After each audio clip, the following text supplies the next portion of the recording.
پتہ ہے اللہ کو راضی کرنے کا سب سے آسان طریقہ کیا ہے؟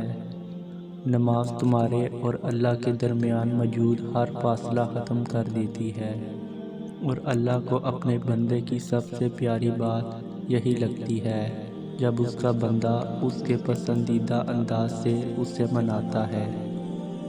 جب تم اللہ کی محبت کا حق ادا کرنے کے بعد اپنی محبت کی آرزو کرتے ہو نا، تو اللہ اس آرزو پہ کن فرما دیتا ہے، اور پھر وہ کہتا ہے کہ تو نے مجھے میری پسند سے راضی کیا، تو میں بھی تجھے تیری پسند سے راضی کروں گا۔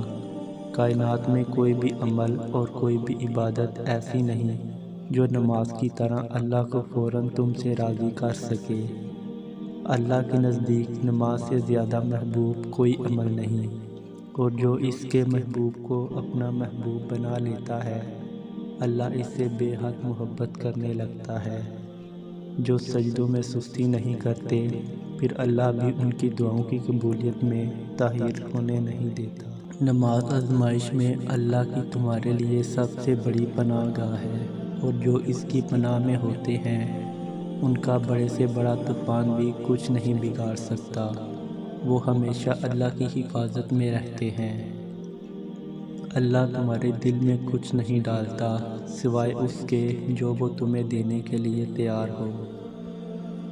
تمہیں کیوں لگتا ہے کہ وہ تمہیں کچھ دینا نہیں چاہتا؟ وہ تو تمہاری دعاؤں کو پانے کے لیے کوشش دیکھتا ہے۔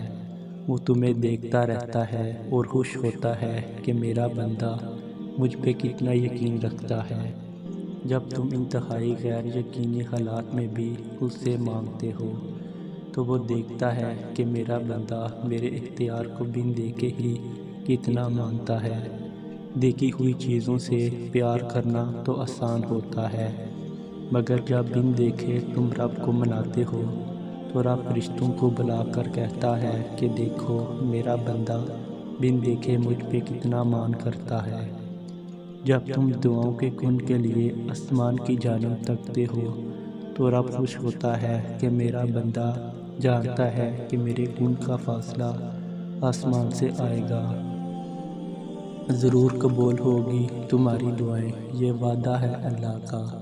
اللہ تمہاری بہتری کے لیے تاخیر ضرور کرتا ہے، لیکن وہ بھولتا نہیں۔